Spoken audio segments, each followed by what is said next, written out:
Welcome back to Tech Industry Insider, the show where we analyze and answer all your questions about the latest happenings in the online technology or digital entertainment spaces. I'm Scott Steinberg, here to answer all your queries. By all means, please feel free to fire them over. Happy to have them. And actually, this week's comes to us courtesy of viewer El Guapo 012. Don't know where you guys come up with these names, but thank you. They're very creative.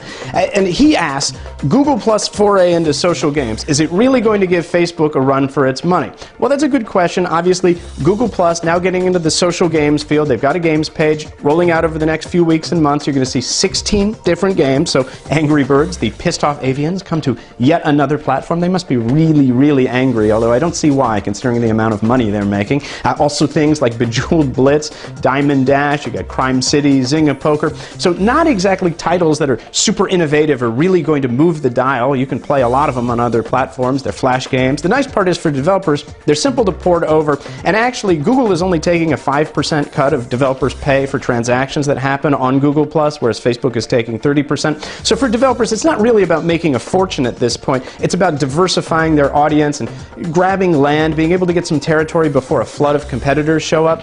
Now, you have to keep in mind, on Facebook, you've got dozens of social games released every day. There are literally thousands on there. The big problem is discovery. You could have the greatest game in the world, social game that is, and if nobody knows about it, they're not going to play it. A lot of giants like Zynga, Electronic Arts, beginning to muscle people around. It's consolidating power, that is, because advertising dollars are how people are discovering games now.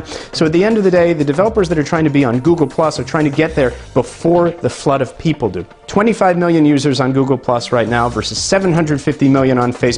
Kind of a no contest at this point. It's not really about making bundles of cash, although they may be able to make some before the gold rush really kicks off, but it's about being there early. Developers seem to think that this is not going to go the way of Buzz or Orkut, and that Google Plus does have a future. So ultimately, what they're trying to do is be there before the flood of competition arrives. And again, it's established that beachhead, so hopefully it'll be hard to shake them loose. They'll have loyal fans, and that way, when it's time to launch titles 2, 3, 4, and 5, when there are 100 million users, they'll be in a much better position. That said, if you have any more questions about the electronics or gaming spaces, by all means, love to have them. Please hit us up online. You can visit our website, www.toptechexpert.com. Hit us on Twitter, Gadget Expert, or Facebook, Video Game Expert. Always here, always happy to answer your questions. We'll talk soon.